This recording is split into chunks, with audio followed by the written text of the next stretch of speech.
le principal obstacle au bonheur, c'est nos propres pensées. C'est pas quelque chose d'extérieur à soi. Le bonheur pour moi, c'est la liberté. Pour moi, c'est très simple en fait, le bonheur. C'est juste être. Bienvenue sur le podcast C'est quoi le bonheur pour vous ? Je m'appelle Julien Perron, je suis le réalisateur du film C'est quoi le bonheur pour vous ? Pendant plus de 4 ans, je suis parti à travers le monde pour interviewer 1500 personnes autour de cette question fondamentale. À travers ce podcast, on parlera bien-être, développement personnel et médecine douce. Je vous souhaite un merveilleux voyage sur la route de la connaissance de soi.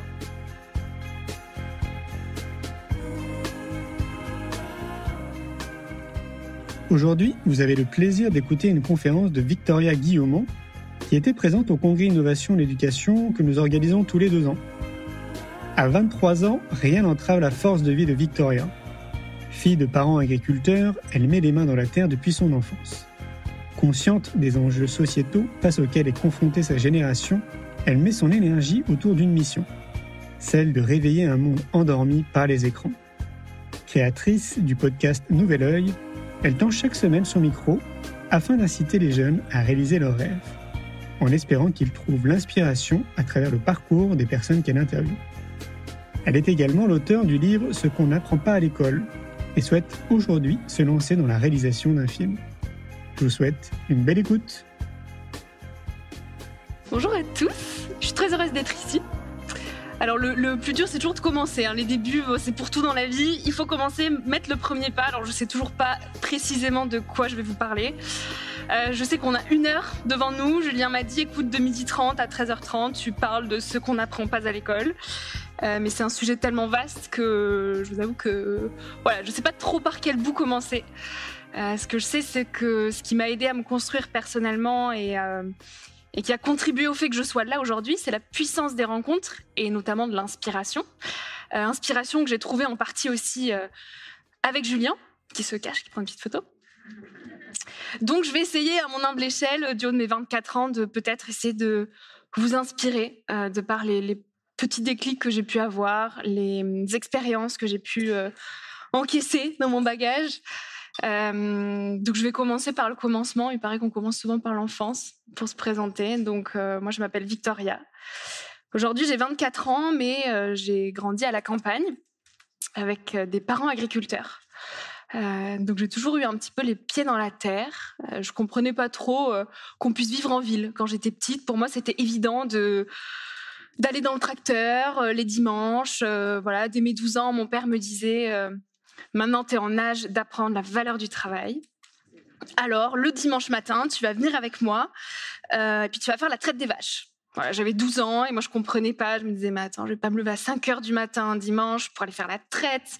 Alors que je n'aimais pas ça du tout, les vaches. Je préférais être dans ma chambre, tranquille. Et puis, c'est là où tous les copains, copines commencent à aller au ciné le samedi soir, à faire des grasses maths.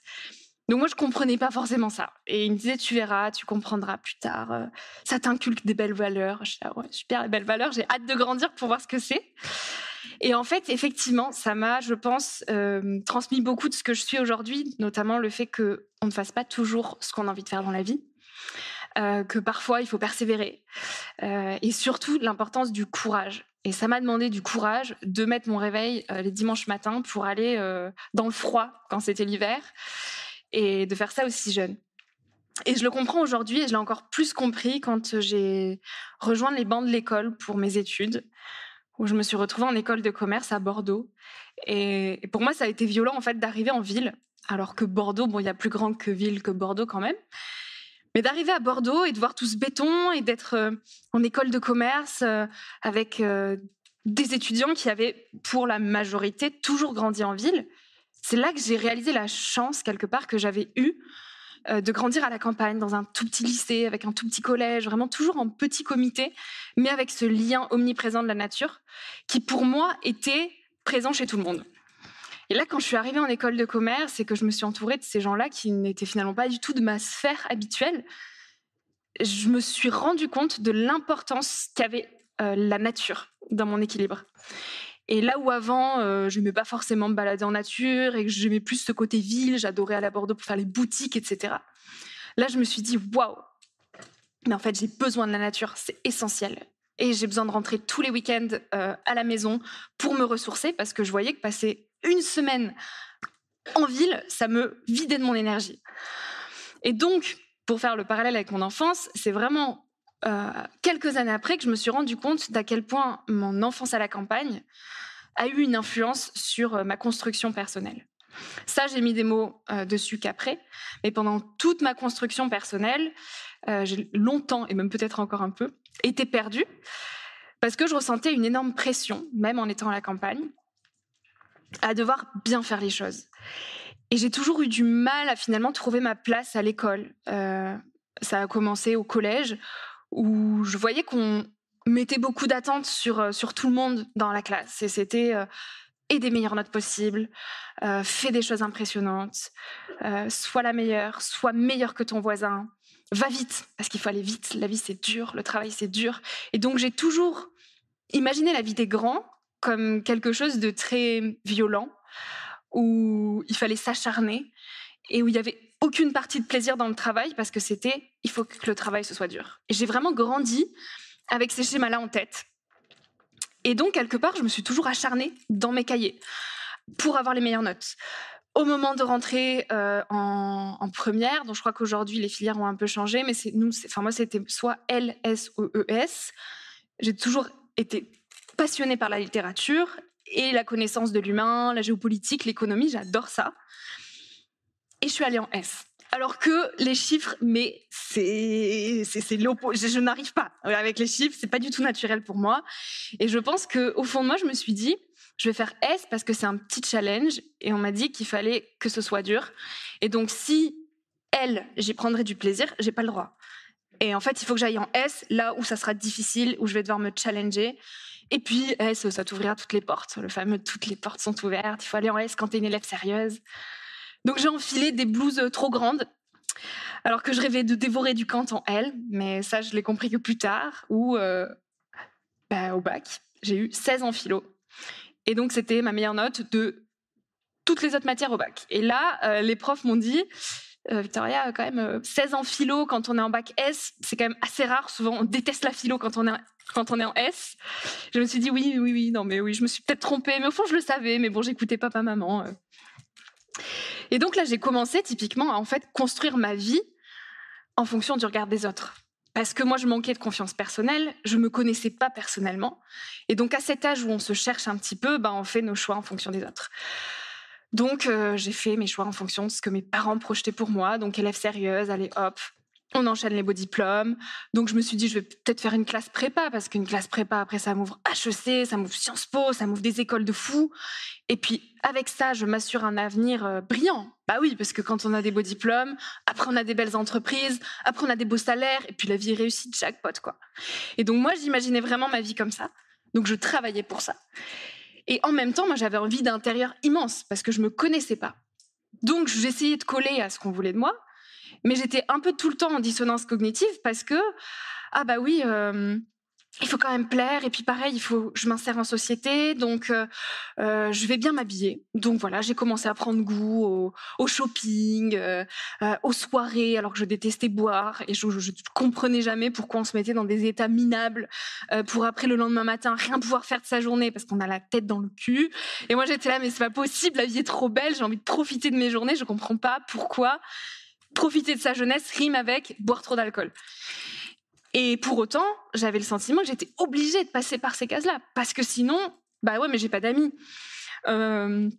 Comment faire du coup si je fais pas comme tout le monde, qu'est-ce qui se passe, etc. Donc j'étais toujours un peu entre ces deux, et c'était plus confortable de faire comme tout le monde faisait. Donc j'ai commencé mes années d'études, d'école de commerce, en faisant comme tout le monde, et je pensais que c'était ça la vie, et je me voilais un peu la face.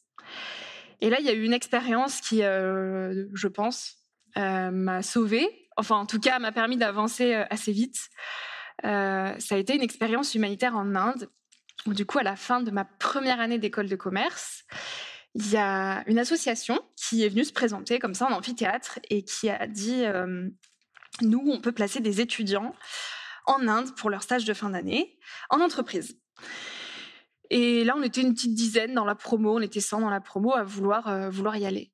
Et moi, j'étais là, mais c'est génial. Alors l'Inde, je sais pas pourquoi l'Inde, mais ça m'appelle, quoi. C'était vraiment une intuition. Je me suis dit, allez, on va en Inde.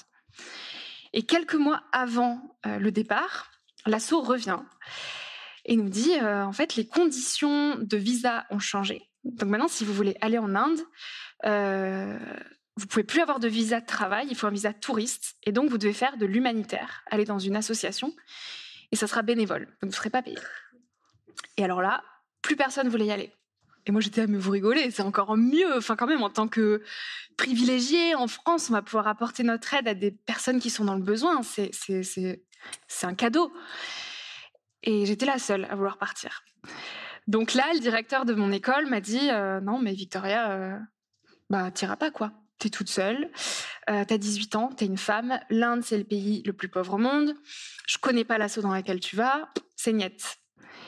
Et le fait qu'ils me disent non, je pense que ça a éveillé un petit truc de non mais tu vois, je vais lui montrer, il faut vraiment que j'y aille. Et il y avait ce goût un peu d'interdit de non mais pourquoi on nous met toutes ces barrières, ces peurs. Et je pense que toutes ces peurs du monde adulte, en fait, elles me sont revenues dessus. Et je me suis dit mais ça c'est ses peurs à lui. Moi alors peut-être que je suis naïve, mais je vois pas ça du tout comme ça. Et mes parents, pareil, ils avaient peur. Ils me disaient, non mais Victoria, écoute le directeur de ton école, c'est vrai que c'est un peu irresponsable, t'es trop naïve, voilà, tous les clichés.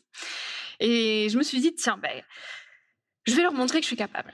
Donc là, j'ai commencé à écrire une petite liste d'arguments de je veux aller en Inde pour telle raison, je me sens assez mature d'y aller pour telle raison, voilà ce que je vais leur apporter, voilà ce que je vais en retirer, etc. Et le lendemain matin, je suis revenue dans le bureau du directeur de mon école et je lui ai dit, voilà, je suis prête à partir en Inde, j'y vais, voilà les raisons.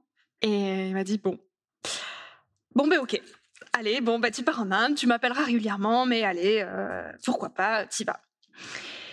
Et la veille de partir, j'étais terrorisée. Je voulais plus y aller. Je me suis dit, mais qu'est-ce que je fais? Mais ils avaient raison. Mais puis, j'avais oublié mon passeport à la maison, donc j'ai failli louper mon avion. Donc, dans ma tête, je me suis dit, non, mais c'est un signe, il faut pas que j'y aille. Mais c'est vrai, mais pourquoi?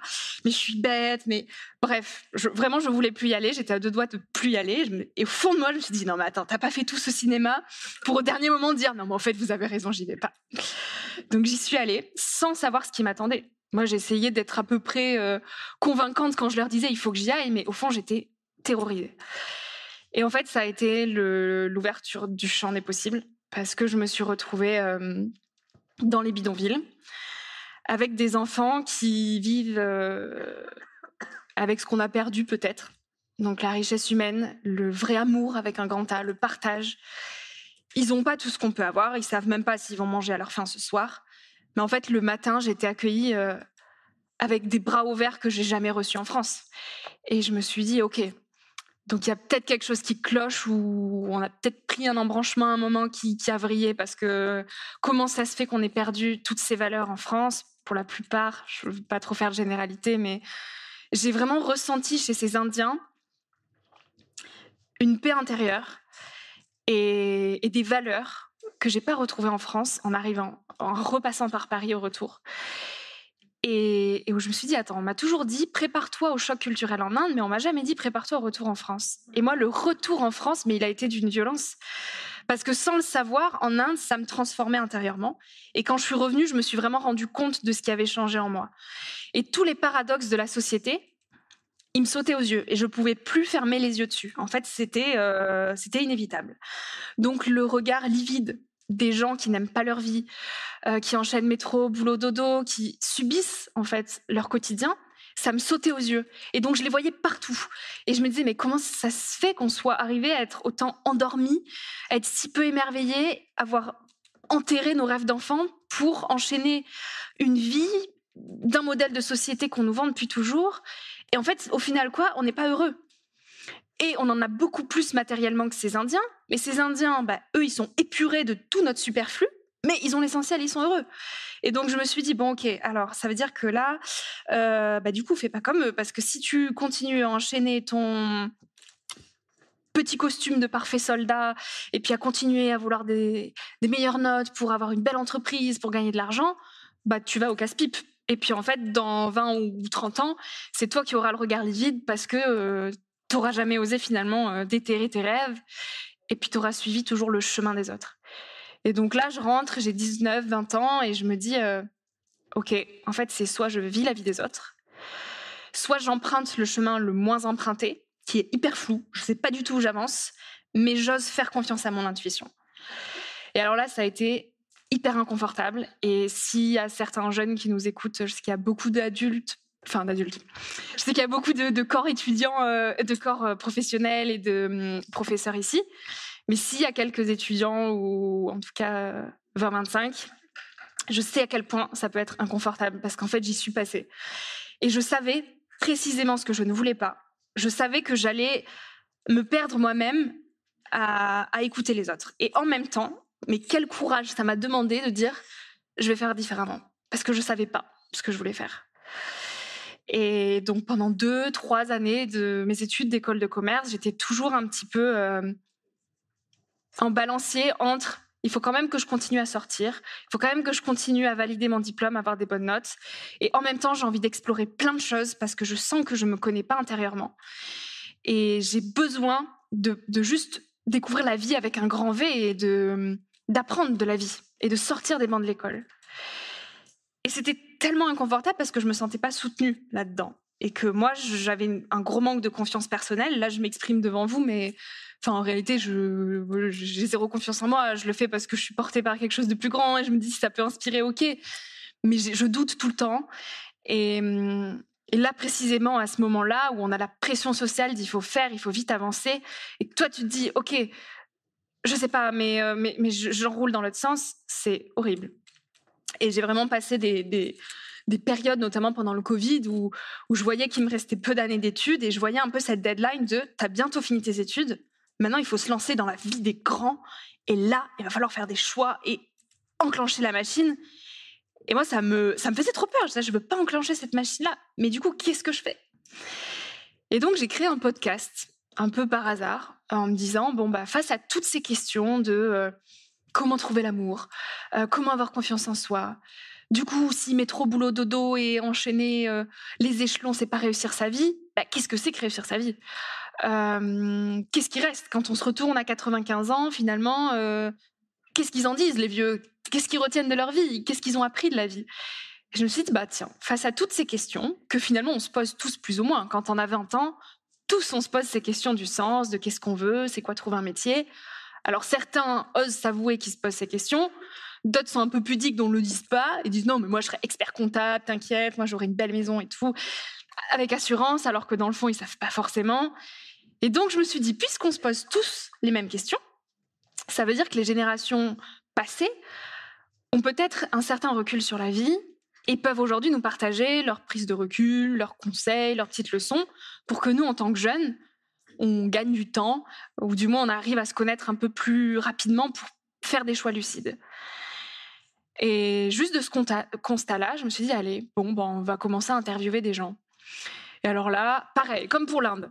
Là, c'était, non mais Victoria, t'as toujours mis le projet, finis d'abord tes études, finis bien tes études, travaille bien.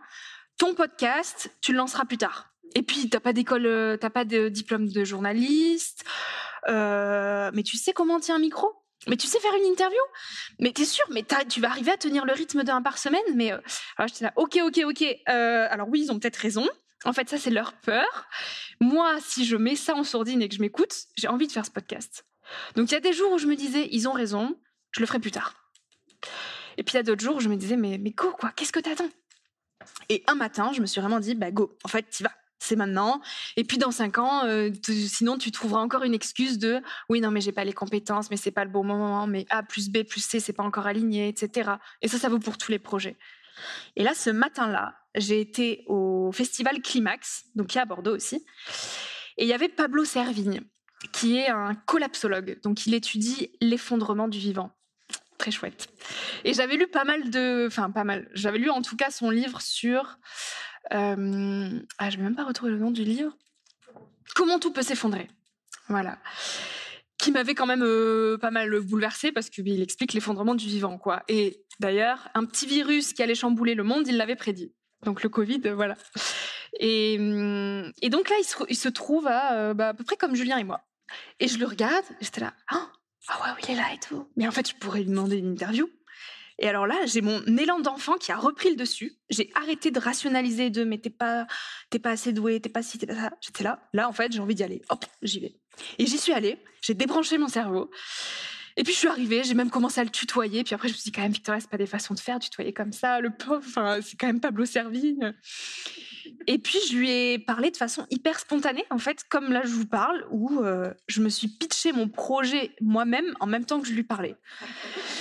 Alors que souvent, on se le répète et le répète en boucle pour que chaque phrase, chaque mot soit millimétré de « Ok, je suis prêt, j'y vais ». Là, je suis arrivée, j'ai fait « Bon, alors voilà, j'ai 21 ans, j'aimerais bien lancer mon podcast pour partager des conseils aux jeunes. Alors voilà, moi je sais que tu as compris pas mal de choses sur l'effondrement du vivant, si tu veux bien partager tout ça aux jeunes. Bon, voilà, je sais plus trop comment je lui ai dit.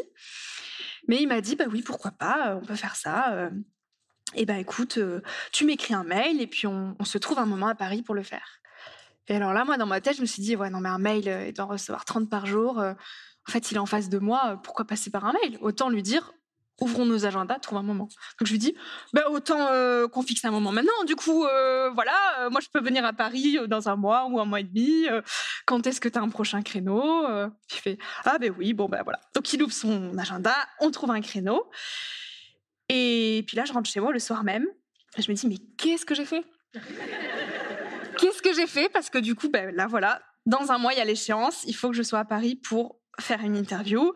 Et alors là, je me suis posé les vraies questions mais du coup, tu sais pas faire une interview ? Quel matériel ? Comment on pose une question ? Le montage, la diffusion ? Et je me suis dit, ok, étape après l'autre. Et j'ai regardé des tutos sur Internet, et puis j'ai testé, et en fait, la leçon que j'ai retenue, c'est que j'ai fait un premier pas, et après, toutes les autres étapes se sont enchaînées.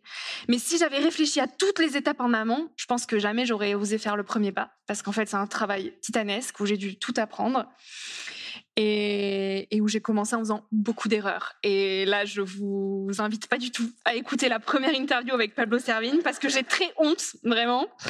J'ai très très honte. En fait, j'avais juste pris un enregistreur avec des micros intégrés et j'ai fait ça dans un café. J'ai fait toutes les erreurs possibles. Dans un café, donc il y avait le bruit des tasses, on n'entend pas du tout. Donc il y a des amis, je pense qu'ils osaient pas trop me vexer. Ils me disaient non, mais c'est bien, les bruits des tasses, ça fait immersif. On se croit avec vous dans la discussion. Moi j'étais là, non mais c'est insupportable quoi. T'écoutes un podcast, t'arrives même pas à écouter ce que dit Pablo Servigne tellement il y a trop de bruit de tasses. Enfin non, soyez honnêtes quoi. Et donc, j'ai commencé comme ça en tâtonnant. Et déjà là, à la fin de cette première interview, même si le résultat était déplorable, je me suis dit, OK, je vais faire ça toute ma vie. Vraiment, c'était évident. Je me suis dit, mais ça me met dans une telle énergie de rencontrer là cette personne qui transmet son savoir et de pouvoir partager ce savoir à quelqu'un d'autre. C'est puissant. Donc, j'ai fait une deuxième interview, puis une troisième, puis une quatrième. Les publications étaient assez irrégulières parce que j'avais mes études à côté, j'étais sur d'autres projets. Et puis après arrive le premier confinement. Et là, pour la première fois de ma vie, je pense, j'ose vraiment affronter cette question de qu'est-ce que je vais faire de ma vie ? Et j'ose être seule et arrêter de faire. Où au final, j'étais tout le temps dans la fuite de moi-même parce que j'avais peur, parce que ça fait peur de se poser des questions existentielles. C'est vertigineux. Et là, je me suis dit, écoute, t'as rien d'autre à faire. De toute façon, t'es confiné. Donc, une fois que t'as fini tes cours, tes trucs, juste va marcher dans la forêt. Et donc là, j'ai appris à découvrir en fait le temps long et à m'accepter moi-même, à plus me fuir sans cesse, mais à me dire, OK, qu'est-ce qui se passe à l'intérieur là ? Qu'est-ce que tu ressens ? T'as terminé tes études dans 1 an. Concrètement, où est-ce que tu te vois ? Qu'est-ce qui te plaît ? Qu'est-ce qui te plaît vraiment ? Et là, c'était évident que je voulais faire plus de place pour mon podcast. Donc, il s'appelle Nouvel Œil. J'en ai même pas parlé. Et je me suis dit, ces interviews, c'est ce qui me nourrit le plus. C'est ce qui, moi, m'aide à me construire. Je sens que je prends confiance en moi quand je rencontre ces personnes inspirantes. Donc, pourquoi je laisse pas plus de place ? Et ça m'a rappelé ce fameux choix d'orientation au bac où j'ai fait S alors que j'aurais été beaucoup plus heureuse en L. Et là, je me suis dit, mais pareil, pourquoi tu veux encore essayer de monter ton entreprise pour peut-être impressionner papa-maman parce que créer une entreprise, c'est stylé, alors qu'au fond de toi, tu as envie de faire des interviews. Pourquoi tu te l'autorises pas ? Et donc là, j'ai mis de côté un projet entrepreneurial que je montais depuis 1 an et demi avec des amis. On travaillait dessus vraiment avec acharnement. J'avais passé mon alternance dessus. C'était vraiment du sérieux. Et j'ai osé me dire, OK, ça, j'arrête. En fait, ça me parle plus. Je sens que je me projette plus dans ce projet-là. Et j'ai bien conscience que je pourrais pas tout faire. Donc, Wenti, c'était le projet entrepreneurial, on arrête. Et le podcast, je mets toute mon énergie dessus. Et alors là, j'ai commencé à faire 1 épisode par semaine. Moi, j'étais épanouie. Je sentais que j'avais débloqué. Et vraiment, au fond de moi, c'est comme si, waouh, enfin, je vais pouvoir faire ce que j'aime. Et c'était vertigineux parce que je ne savais pas du tout comment j'avançais. Et mes parents me disaient, mais Victoria, on comprend pas, c'est quoi un podcast? C'est pas un métier. Est-ce que tu penses vraiment à ce que tu vas faire après tes études? Parce que là, du coup, on suit pas trop ce que tu fais. T'es en école de commerce, ça fait 5 ans qu'on te paye une école. Donc j'ai eu la chance, ça j'en reviens dessus, que mes parents me payent mon école. J'ai été complètement indépendante sur le reste, c'est-à-dire que je payais mon logement à Bordeaux, je payais ma nourriture, j'étais indépendante, quoi. Je vivais ma vie en travaillant le week-end, en travaillant tous mes étés. Mais j'ai quand même évité le prêt où mes parents m'ont payé mes études, et ça, c'est un gros cadeau que je les remercie. Et donc, ils m'ont dit, voilà, ça fait 5 ans qu'on te paye une école de commerce, tu nous dis que tu veux faire des podcasts, ils n'arrivent même pas à prononcer le mot, on ne comprend pas. Et moi, je ne savais pas quoi leur dire. Je leur disais, je ne sais pas non plus comment gagner ma vie avec. Je sais juste qu'aujourd'hui, c'est ce qui me plaît, c'est ce qui m'appelle, et j'ai envie de faire confiance à mon intuition. Et donc, en parallèle de mes cours, toutes les semaines, j'allais rencontrer une personne inspirante sur différents sujets de société pour apporter des prises de recul aux jeunes d'aujourd'hui. Et en fait, sans le savoir, je me suis ouverte plein de portes. Et j'ai pris confiance en moi. Et petit à petit, le tapis s'est déroulé. Et le directeur de mon école, toujours ce même directeur de mon école, m'a dit « Victoria, tu fais n'importe quoi. T'es en train de fusiller ton parcours. T'es majeure de promotion. T'as un super profil. T'es brillante. Moi, j'avais vraiment plein d'idées pour toi. La finance, ça te va tellement bien. On voit que t'es bien avec les chiffres, quoi. La finance, c'est cool. Moi, je te verrais bien à New York. J'ai Deloitte, un beau cabinet de finance. Franchement, pourquoi tu passes à côté de ça? C'est une opportunité en or. J'ai un beau carnet d'adresses pour toi. » Moi, j'ai dit, mais il n'a rien compris. Les chiffres, jamais. Non, les chiffres, c'est pas les chiffres. Moi, je suis pas à l'aise avec les chiffres. Et la finance, jamais non plus, quoi. Et New York, jamais non plus. Et au fond de moi, je me disais, c'est vrai que ça fait rêver. Quand tu as 23 ans et que quelqu'un croit en toi comme ça et te déroule un tapis rouge, tu seras dans telle entreprise à New York, waouh, quoi. Moi, j'étais là, ouais, c'est vrai que ça pourrait faire des super stories sur Instagram. Et puis, mes parents, ils seraient trop contents pour les repas de Noël à dire, vous savez quoi, Victoria, elle bosse chez Deloitte à New York, elle a plein de responsabilités, elle gagne déjà 5 000 € par mois, elle a que 24 ans, vous vous rendez compte. Et j'étais là, ça pourrait être vachement stylé, quoi. Et à côté de ça, j'ai dû aller contre Victoria, qu'est-ce que tu fais? Tu fusilles ton parcours pour dire, peut-être. Mais en fait, je sais que ça va me rendre trop malheureuse, quoi. Et finalement, ça me demanderait plus de courage de continuer dans cette voie qui était prédéfinie pour moi que d'oser avancer dans l'inconnu. Alors, j'étais terrorisée à l'idée d'avancer dans cet inconnu, mais je me disais, persévère, persévère, persévère. Et tout s'est ouvert, et ça, je pense que c'est un peu la magie de la vie, si on dégrossit à plus de spiritualité. Mais en fait, les choses, elles se font quand on est aligné.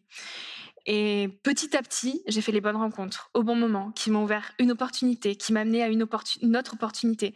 Et c'est un peu comme un jeu de Mario, finalement, où en fait, tu sautes des obstacles, et où quand tu prends du recul, tu te rends compte que, ah ouais, en fait, tel échec qu'on peut présenter comme un échec, cette chose-là, c'est pas faite, mais parce qu'il y avait encore mieux qui m'attendait derrière. Et sur le coup, je le voyais pas, j'étais au fond du trou, je comprenais pas ce qui se passait. Et aujourd'hui, c'était pour ça. Et donc, petit à petit, comme ça, j'ai commencé à jongler, et je laissais surtout au maximum les peurs de côté. Donc, la principale peur qu'on a, surtout quand on se lance dans la vie des grands, qu'on finit les études, c'est la peur financière. Où du coup, je voyais tous mes camarades de classe signer leur premier contrat, être embauchés après leur stage de fin d'études ou d'alternance. Et où finalement, c'était hyper confortable ce qui se présentait à eux. Ils avaient un salaire fixe tous les mois. Il y en a qui commençaient à emprunter pour acheter un appartement. Et moi, j'avais pas ça. Et je me disais, ok, qu'est-ce que je fais ? Moi, je sais toujours pas comment je gagne ma vie demain. Alors oui, je vis très sobrement, j'ai pas de voiture, j'achète rien de neuf, je sors pas, donc pas d'alcool, je fume pas. Bon, ok, j'ai peu de dépenses finalement, mais faut quand même que j'y pense. Et puis t'as les parents qui te disent, mais Victoria, le CDI, t'y penses là ? Il faut commencer faut cotiser pour ta retraite, tout ça. Et moi j'étais là, oui, mais ça va se faire, attendez. Et donc je continuais mes interviews. Et au même moment, en fait, je me suis dit, ok, ça fait pas mal d'années que j'écris pour moi. Et l'écriture, je sens que ça m'appelle, encore de ces intuitions. Je me disais, il faut que je creuse et que je continue à écrire pour moi parce que ça me fait du bien d'écrire pour moi. Et petit à petit, je me suis dit, ces choses que j'écris, c'est des choses que j'aurais aimé qu'on me dise plus tôt et que j'ai jamais appris à l'école. Et pourtant, c'est des choses essentielles de comment j'ai appris ou que j'apprends, parce que c'est le chemin d'une vie, à me connaître. Qu'est-ce qui m'a aidé finalement, moi, à oser, à essayer de me détacher de ces peurs ? De quoi j'ai peur aujourd'hui ? La crise climatique, en quoi elle m'angoisse ? Qu'est-ce que c'est que de devenir grande, en fait ? Parce que passer de l'état d'enfant à l'état adulte, c'est quand même quelque chose de...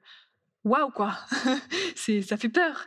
Et donc, j'écrivais, je me suis dit, ok, ça, faut que je le partage, parce qu'en fait, toutes ces petites notes mises bout à bout, c'est des choses que j'aurais aimé qu'on me mette entre les mains à 16 ans, 20 ans, et notamment au début de cette école de commerce où je voulais correspondre aux diktats de la société et que j'osais pas encore me faire confiance. Et donc, je me suis dit, ok, je vais écrire un livre. Et alors là, pareil, autour de moi, Victoria, mais t'as pas fait d'études littéraires, mais tu sais, il y en a, ils attendent toute une vie pour publier un livre, ils n'y arrivent jamais. Et puis, pour qui tu te prends ? Franchement, t'as pas l'expérience. Tu pourrais attendre 40 ans, histoire d'avoir quand même plus de choses à dire. Moi, je disais, oui, c'est vrai, vous avez raison. En soi, je me sens pas légitime à partager quoi que ce soit. Oui, c'est vrai, allez, je le ferai plus tard. Puis il y a d'autres jours, comme le podcast, je me disais, en fait, pourquoi je devrais attendre ? Alors oui, à 40 ans, je dirais certainement des choses différentes que ce que j'ai pu écrire à 20 ans. Peut-être que je me retournerai en rigolant de ce que j'ai pu écrire à 20 ans, comme là, je me retourne en rigolant de ma première interview. Mais ça ne veut pas dire que ça a moins de valeur, en fait. C'est juste que c'est différent. Et donc, encore une fois, je me suis reconnectée à cette petite voix et je me suis dit, écoute-toi. Et quand je mettais en sourdine le bruit du monde, que je me retrouvais toute seule dans la nature, c'était évident. J'étais là, il faut que je publie ce livre. Et si ça ne peut aider ne serait-ce qu'une seule personne, j'aurais eu raison de le publier. Donc, je vais tout faire pour publier ce livre. Et donc là, c'était un peu comme l'Inde. Je me suis dit, vous allez voir, ce livre, il va sortir. Il sera publié d'une manière ou d'une autre, il sera publié. Et j'ai pas lâché l'affaire. J'ai mis plus d'1 an avant de trouver une maison d'édition. J'avais que des refus. Non, c'est pas assez mature et trucs, il faut machin. Donc, il y a des jours, forcément, comme tout projet, j'avais envie d'abandonner. Je me disais, ils ont raison. En fait, je suis trop jeune, je devrais attendre. Et puis, en fait, c'est pas ça la vie. C'est vrai que moi, j'aime écrire. La vie, c'est pas faire ce qu'on aime. Donc, je vais prendre un CDI comme tout le monde. Et puis, voilà. Et puis, on verra à 40 ans. Et au fond de moi, je voulais encore y croire. Donc, je me disais, je vais peut-être l'auto-éditer.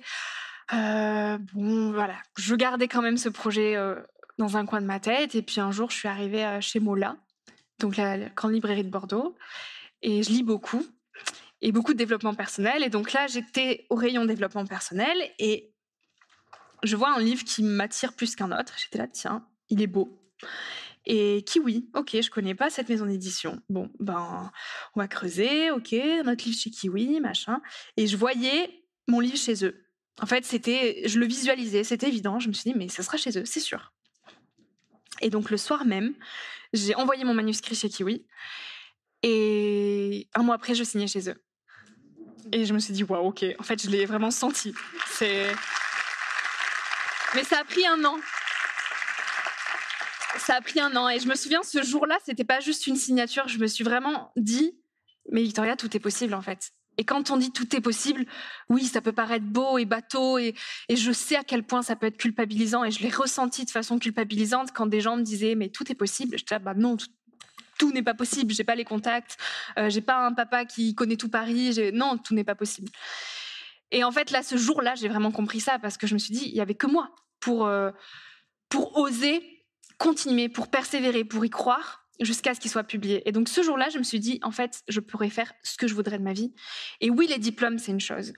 Mais ce qu'on ne nous dit pas à l'école, c'est qu'en fait, on peut chaque jour se réinventer. Et qu'on ait 30 ans, 40 ans, 50 ans, demain, tu as envie de faire du pain, tu peux apprendre à faire du pain, lancer ta boulangerie. Demain, tu as envie de faire des films, tu peux apprendre à être réalisateur, réalisatrice, à faire des films. Et ça vaut pour tout. Et donc ce jour-là où j'ai signé ce contrat, j'ai vraiment senti comme une boule qui s'est sortie de moi et me dire, en fait, cette vie, c'est un cadeau, c'est un jeu. Et je peux en faire ce que je veux. Et donc, j'ai publié ce premier livre. Et ça a été la porte ouverte à après plein de choses. Donc de ce livre, j'ai commencé à donner des conférences petit à petit, donc pour des petits événements, et puis après pour partager tout ce processus de création, de comment j'en suis venue à écrire mon livre, à le publier, à lancer mon podcast. Et en fait, c'est comme une petite boule qui après s'entretient, ou du coup du podcast au livre, des conférences, les opportunités arrivent. Et puis comme je vous disais tout à l'heure, en fait, quand on est aligné, je pense qu'on dégage une certaine énergie au monde où du coup on attire à soi des gens et les choses elles se font. Et ça demande d'avoir une vraie confiance en soi et en la vie et surtout de se libérer des peurs. Parce que quand on a peur, on renvoie des peurs et c'est très énergétique finalement. Où du coup la vie va peut-être moins nous offrir des choses parce qu'on a peur, on est dans la réticence de je vais pas gagner ma vie. Ah mais attends, mais dans 3 mois du coup... On projette. Dans 3 mois, si j'ai pas ce contrat, qu'est-ce qui va se passer ? Ah, mais là, si ça marche pas, ah mais punaise, mais comment je vais être perçue ? Là, mes proches, ils vont me dire que, ils vont dire voilà, je t'avais dit, je t'avais prévenu. Et puis comment je fais si ? Et en fait, on passe nos vies à se projeter dans le futur, et donc dans le présent, on n'agit plus. Et j'ai vraiment compris que quand on donnait tout son état au présent, vraiment au moment présent, les choses elles arrivaient comme un aimant. Et je sais toujours pas comment je vais gagner ma vie dans 1 an. En fait, ma vie est incertaine. Mais les choses, elles se font.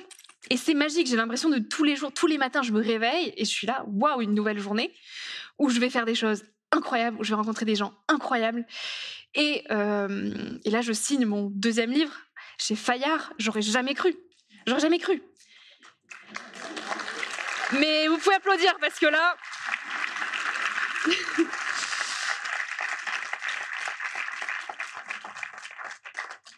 Parce que et ça me met les larmes aux yeux vraiment de le dire, parce que ça a vraiment été très compliqué.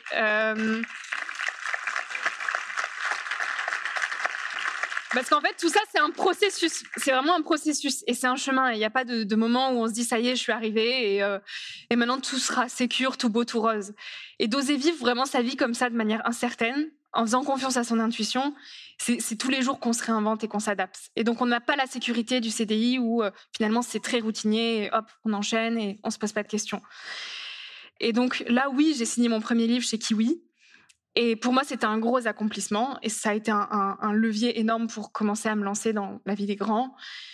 Mais en réalité, j'ai été trahie, très clairement, et j'ai appris ça il y a début novembre, où j'avais signé mon 2e livre chez eux et où j'ai appris quelques mois après qu'en fait, ils payaient pas leurs auteurs, qu'ils étaient en redressement judiciaire, enfin voilà. Et je me suis dit, ok, le monde des grands est vraiment un monde brutal. Et au-delà du fait que j'aurais peut-être pas été payée de mes droits d'auteur, ça, je m'en fichais. En fait, j'ai vraiment eu mal de voir qu'on pouvait pas faire confiance. Et je me suis sentie trahie. Je me suis dit, mais punaise, moi, je donne toute ma confiance à des gens qui disent qu'ils croient en moi, qui m'aident à écrire, et en fait, ils me cachent des choses. Et donc là, en novembre, je me suis sentie tellement seule. Je me suis dit, mais c'est trop dur de prendre sa vie en main. Et en fait, tous ces projets, il n'y a que moi qui les tiens sur mes épaules. Et on voit toujours le haut de l'iceberg. Et donc, dans mon entourage, les gens, ils sont là, waouh, Victoria prend sa vie en main et tout, c'est génial ce qu'elle fait. Mais là, par exemple, en ce mois de novembre-décembre, je me suis dit, il n'y a que moi qui tiens la barque. Et là, en fait, Kiwi me plante. Je ne peux pas publier mon 2e livre que j'écris déjà depuis 1 an. Et je me suis dit, qu'est-ce que je fais ? Et là, j'ai eu envie. Je me suis dit, mais arrête, c'est bon, tu prends un CDI, tu fais comme tout le monde, stop. Et le lendemain, je me dis, non mais n'importe quoi, jamais tu vas prendre le CDI, tu sais très bien que ça ira pas, quoi. Et pour autant, j'avais 0 solution. Et donc, encore une fois, ça a été de la confiance en la vie où je me suis dit, ok, bon, t'acceptes la situation telle qu'elle est. Kiwi, il faut que tu résilies ton contrat. Tu sais pas si ton 2e livre sera publié, mais écoute, t'avances.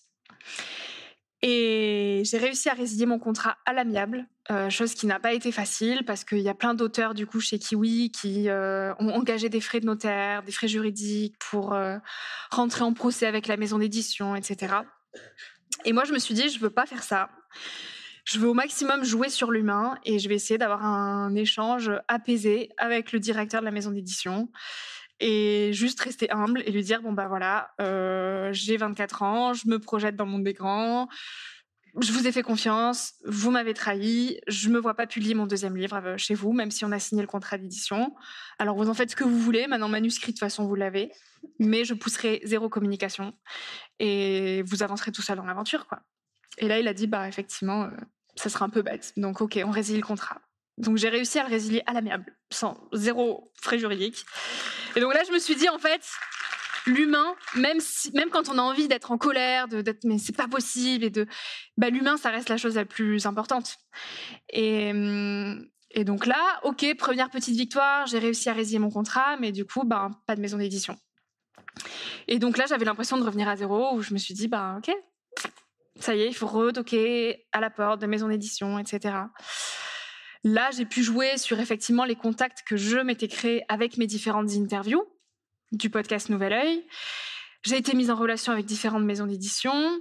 J'en ai rencontré plusieurs. Et pareil, c'était des hauts et des bas où du coup, moi, j'osais plus trop faire confiance non plus. Donc, je me disais, là, j'ai envie de dire oui, mais en même temps, je viens d'être trahie, donc je sais pas.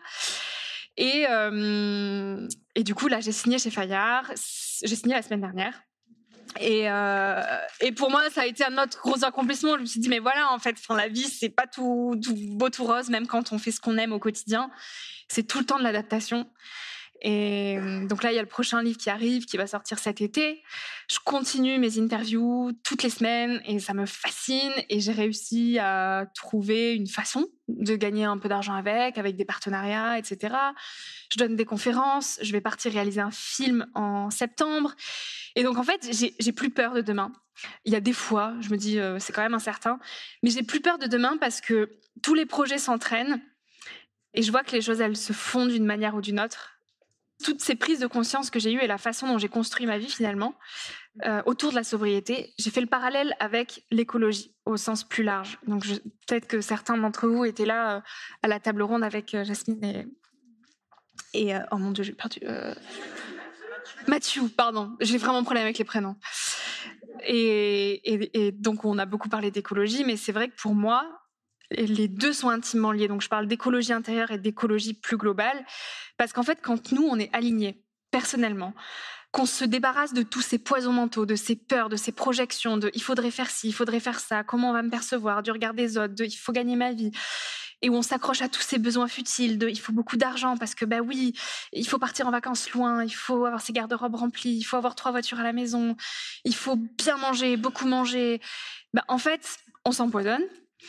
Et quand on se débarrasse de tout ça, nous, on est beaucoup plus apaisés. Ça laisse du temps pour faire décanter des choses qui sont beaucoup plus essentielles, des relations saines, du temps libre, du temps pour soi, du temps dans la nature et reconnecter vraiment avec la puissance de la nature. Et donc, c'est tout un mode de vie sobre, la fameuse sobriété heureuse de Pierre Rabhi, qui se met en place.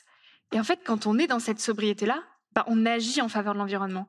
Parce que quelque part, c'est déjà aller à l'encontre du modèle de société actuel qui, aujourd'hui, n'est plus viable. Parce qu'on arrête d'être à la merci des publicités qui nous font croire qu'on sera heureux quand on en aura toujours plus.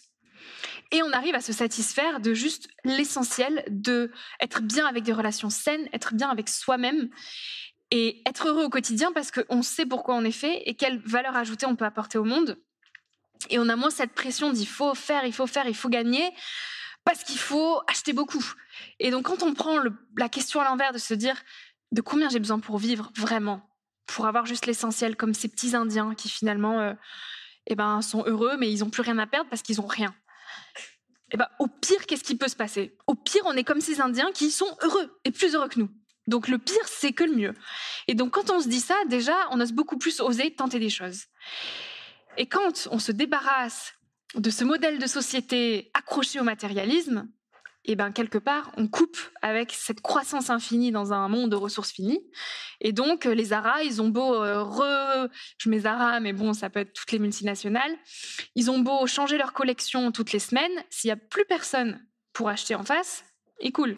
C'est la courbe de l'offre et la demande.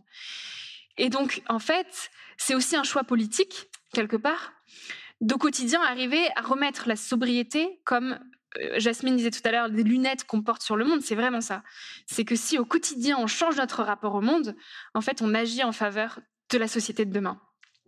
Et aujourd'hui, on a bien compris, je pense que si vous êtes ici aujourd'hui à ce congrès, vous êtes conscient que le modèle de société, il doit être réinventé et que la crise qui nous attend et qui est d'ailleurs déjà, elle est grave, très très grave, et on peut plus s'offrir le luxe de continuer à appuyer sur l'accélérateur en mettant des œillères et en de toute façon je vais pas changer de vie parce qu'aujourd'hui j'ai déjà mes enfants, ça sera trop compliqué, j'ai un prêt à rembourser, ou quand on a 20 ans, de toute façon la vie c'est comme ça, il faut le faire, on peut plus.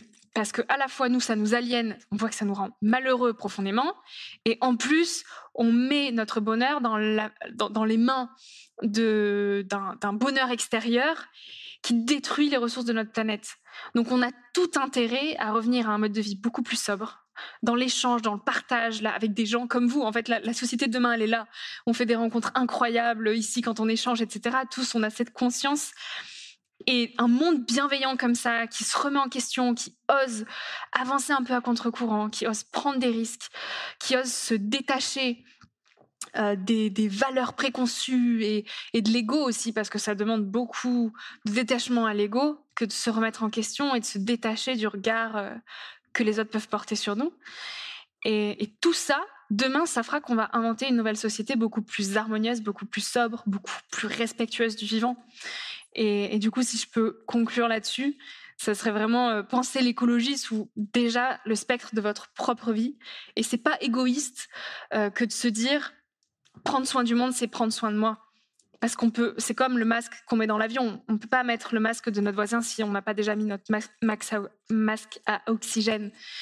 Et je l'ai vu personnellement dans mon entourage. Quand moi, j'ai commencé à être beaucoup plus apaisée, confiante, bien dans mes baskets, en fait, les gens s'inspiraient de comment je vivais. Et sans le savoir, je tendais la main aux gens qu'avant je culpabilisais de « t'as pas fait ci, t'as pas fait ça, tu devrais faire ci, tu devrais faire ça ». J'ai complètement lâché prise. Juste moi, je me suis dit j'incarne au quotidien un exemple et puis ils viennent prendre qui veulent prendre. Et après, c'est à chacun de composer avec ces outils qu'on peut dispatcher au monde. Et on a chacun notre propre façon d'émerveiller le monde. Il n'y a pas de mode d'emploi. Et c'est à ça que en fait, l'école nous met justement dans un rail où petit A, petit B, petit C pour avoir le Graal. En fait, il n'y a pas de mode d'emploi. On est tous individuellement très riches et très indifférents. Et ce qu'on devrait nous dire, c'est cultive ton unicité. Qu'est-ce qui fait que toi, tu es différente par rapport à ton voisin ? Jacques, c'est pas Jules. Jeanne, c'est pas Manon. Et justement, sois Manon. Et te comporte pas Jeanne. Et c'est très compliqué encore plus aujourd'hui avec les réseaux sociaux où on voit toujours des vies embellies des autres, où on va se comparer de « Oh, mais elle a telle fringue sur elle, elle est trop belle.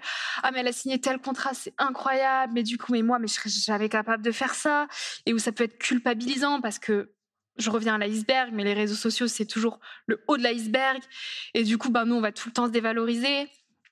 Et ce qu'il faudrait cultiver avant tout à l'école, pour revenir au sujet de ce qu'on n'apprend pas à l'école, c'est vraiment juste offre au monde la richesse que tu as à l'intérieur de toi, parce que c'est la plus belle façon qu'on peut avoir d'enchanter le monde et d'être heureux, en fait. C'est quand on connecte avec nous-mêmes qu'on sera profondément et durablement aussi heureux. Donc voilà à peu près. Je pourrais parler longtemps, donc...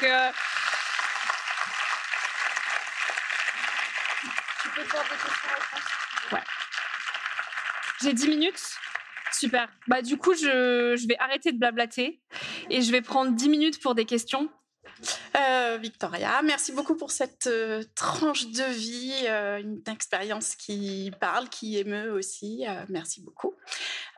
J'ai cru entendre tout au long de votre parcours toutes les pressions culturelles, d'abord de la famille qui projette une réussite, ensuite de l'école qui a envie de pousser vers ce fameux bac S qui ouvrira toutes les portes du monde et encore plus. Puis de l'école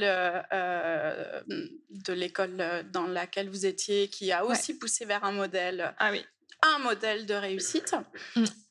Et je suis un peu triste d'avoir compris que vous ayez combattu seule face à toutes ces pressions qui ont pu s'accumuler par rapport au chemin. J'ai une question du coup. Est-ce qu'il y a une personne qui a dit « Victoria, faites ce que vous voulez, ça va marcher ».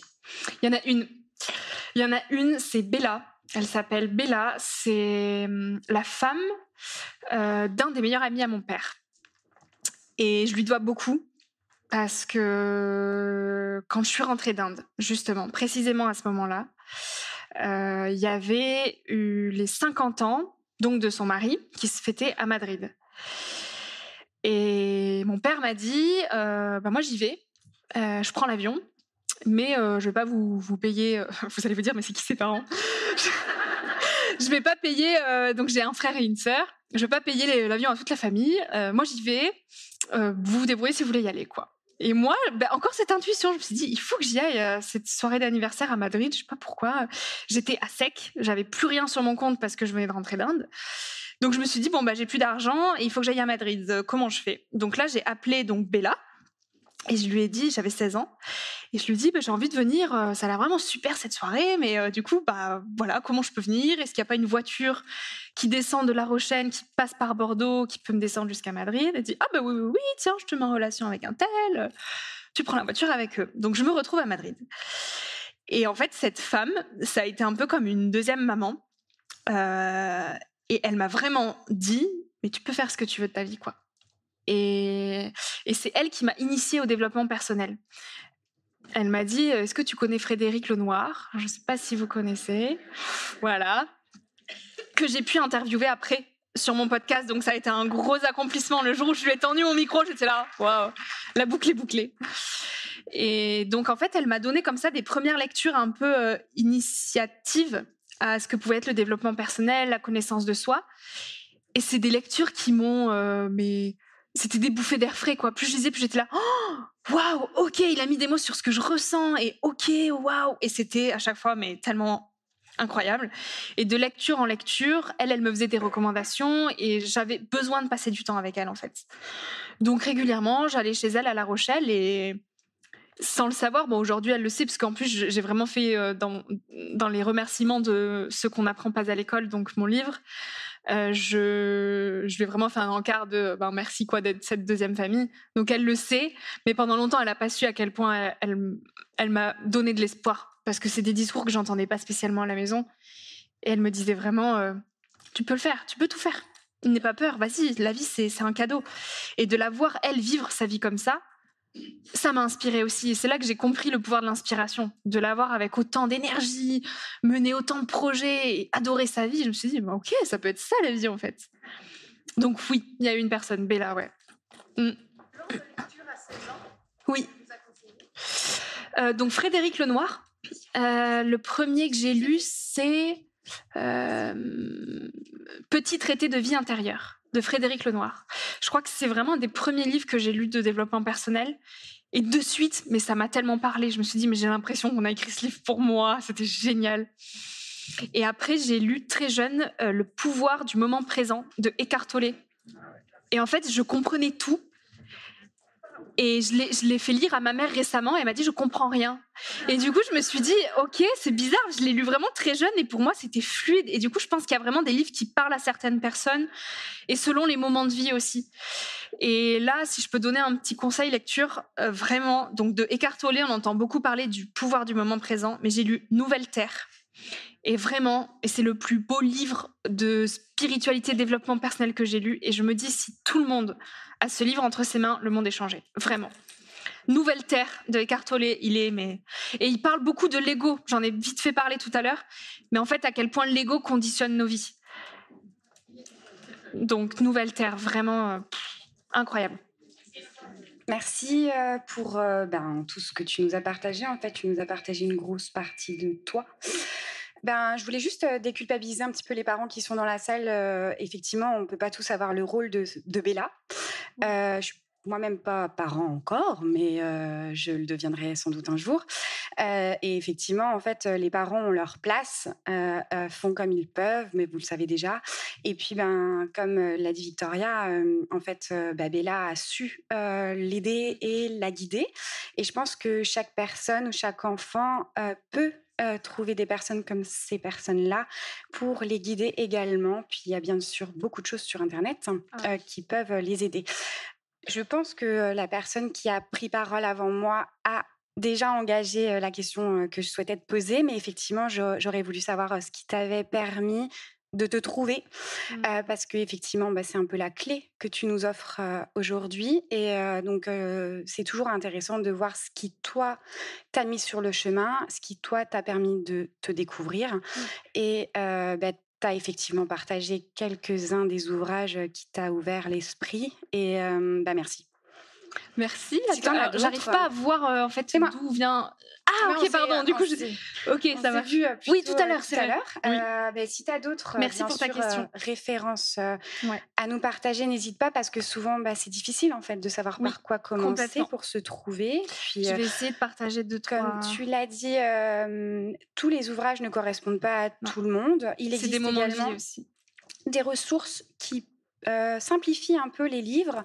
Le pouvoir du moment présent est parfois difficile ou parfois simple. Moi, je l'ai lu à 2 reprises dans ma vie. Une première fois où j'ai rien compris, et quelques temps ou années plus tard, j'ai eu l'intuition de le reprendre en main, et là, j'ai compris. Donc, parfois, en fait, on acquiert des outils comme tu vas nous les partager, par exemple, comme tu viens nous les partager, et en fait, on les ouvre et c'est tout simplement pas le moment. Alors c'est pas grave. Au-delà des livres, et ça va peut-être, je vois qu'il y a une autre question aussi, ça va faire le parallèle avec d'autres personnes avec qui j'ai échangé tout à l'heure, où on a parlé de la nature. Et c'est vrai que on parle peut-être pas assez de l'importance de la nature. Et donc, j'ai vraiment envie de mettre un accent dessus. Moi, ce qui m'a aidé à me connaître, c'est la nature, clairement. Et de passer du temps dans cette nature. Donc, j'en ai un peu parlé tout à l'heure, mais de me retrouver toute seule en mettant le téléphone, je le laisse à la maison. Je viens pas avec ma sœur, avec un copain, une copine, vraiment toute seule dans la nature, sur une plage de 1 ou 2 heures. Je laisse défiler les pensées. Ça a été d'une puissance incroyable. Où en fait, les réponses, elles venaient assez intuitivement. Donc, passer du temps en nature, c'est une des premières choses qui peut vraiment aider à se connaître. Après, c'est tenter plein de choses. En fait, si j'avais pas tenté mon podcast, j'aurais jamais cru que ça me plairait autant. Si j'avais pas tenté ce projet entrepreneurial avant de lancer mon podcast, j'aurais jamais su que finalement ça me plaisait pas tant d'entreprendre de cette manière-là. Et donc tenter plein de choses, ça permet de savoir à la fois ce qui nous plaît pas et à la fois ce qui nous plaît. Et à la fois ça nous entraîne aussi, c'est aussi un muscle un peu du cerveau qu'on entraîne on teste des choses et on n'a pas peur et on y va et on apprend à parler aux gens et à se débrouiller, etc. Donc tenter, passer du temps en nature. Il y en aurait plein. Moi, ce qui m'aide aussi beaucoup, c'est la méditation et le yoga pour rester ancrée. Donc, tous les matins, quand je me réveille, je ne vais pas allumer mon téléphone pour regarder la vie des gens sur Insta. Mais je le faisais avant, pour être tout à fait honnête. Mais ça ne me mettait pas dans une belle énergie, de commencer dans la journée où on se compare et tout. Et donc, maintenant, je laisse mon téléphone de côté. Je l'allume au maximum 1 heure après mon réveil. Et j'ai mon tapis de yoga à côté du lit et je fais mes salutations au soleil tous les matins. Et en fait, il y a plein de petites choses comme ça dans le quotidien qui font que petit à petit, on apprend à se centrer, à prioriser et à moins être dépendant à la fois de nos fluctuations mentales nous-mêmes, parce que dans une journée, le mental, tac, tac, tac, et puis pensée négative, etc. Donc, on apprend à la fois à gérer déjà soi-même ce qui se passe à l'intérieur et aussi à se détacher du monde qu'il y a autour de nous. Donc, de l'influence que peuvent avoir les parents, les compulsions diverses et variées d'acheter, de manger compulsif, de tout ça. Donc, voilà, nature, potager. J'ai commencé, donc c'est la nature, mais j'ai commencé à cultiver mon propre potager il y a 1 an et incroyable, ça c'est d'une puissance folle. Donc voilà, mais tentez plein de choses, vraiment tentez plein de choses et vous dites pas c'est pas possible ou c'est pas pour moi ou quelqu'un le ferait mieux que moi, juste allez-y. Il y a rien de plus puissant que l'action, vraiment. Merci Victoria. Il y a trop de questions. On n'a plus le temps pour une dernière question. Ah bah c'est dommage. Mais Merci énormément pour tes partages, ta fraîcheur. Merci. En t'écoutant, il y a peut-être plusieurs personnes qui sont assises là, mais qui se disent mais pourquoi nous on n'a pas fait ça? Parce qu'en fait aujourd'hui on a des ouvertures d'esprit que nous on n'avait pas. Et voilà, comme tu dis, allons-y, tout est possible et on peut y aller. Donc merci infiniment pour ça. Un grand merci pour votre écoute. J'espère que vous avez passé un bon moment avec nous. Pour prolonger l'expérience C'est quoi le bonheur pour vous et continuer votre cheminement sur la connaissance de soi, je vous invite vivement à lire mon livre C'est quoi le bonheur pour vous, que vous trouverez dans toutes les librairies. Jouez et amusez-vous avec le jeu de cartes entre amis, avec des inconnus, dans le monde de l'entreprise, à l'école. Regardez le film C'est quoi le bonheur pour vous et surtout, prenez soin de vous. Je vous souhaite un merveilleux voyage vers vous-même.